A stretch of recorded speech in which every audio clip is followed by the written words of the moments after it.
ఏ కార్యక్రమం చేయాలన్నా దానికి మొదలు వరంగల్ ఆరంభం ఎప్పుడు కూడా శుభారంభంగా వరంగల్ వికాస్ శ్రేణి కార్యక్రమాలు చేయడం అనేది మనం ఎప్పుడు చూస్తూ ఉంటాం.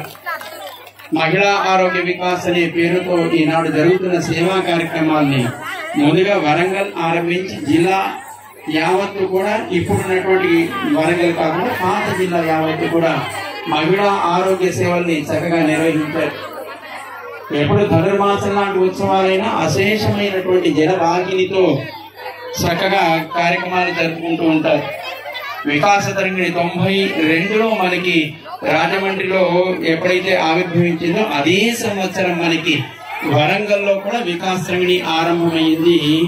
ఆనాటి నుంచి ఈనాటి వరకు ఒక సహస్ర తులసి శ్రీనివాసన్ కావచ్చు, కృష్ణం అంతే జగద్గురు కావచ్చు, ఏ కార్యక్రమాన్ని జిఎస్ వారు మనకి కార్యకర్తలకి దాన్ని ఇలా చేద్దాము అని వారు అనుగ్రహిస్తారో ఆ కార్యక్రమాల్ని చక్కగా వైభవంగా జరపడంలో ఒక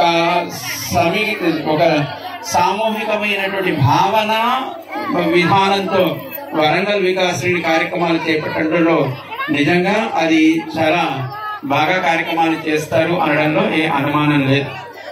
అందుకే సంకీర్తన మండలి ఆరంభాన్ని కూడా మనం మన ఈ తెలంగాణ సంస్కృతికి నిజంగా ఆధారపీఠమైనటువంటి కాకతీయ సామ్రాజ్యానికి ప్రధానమైనటువంటి స్థానమైనటువంటి ఈ ఓరుగల్లు నుంచే మనం ఆరంభించాలి అని జిఎస్ స్వామి వారు ఇక్కడి నుంచి ఆరంభించడానికి మనందరికి కూడా వారు అనుగ్రహించారు.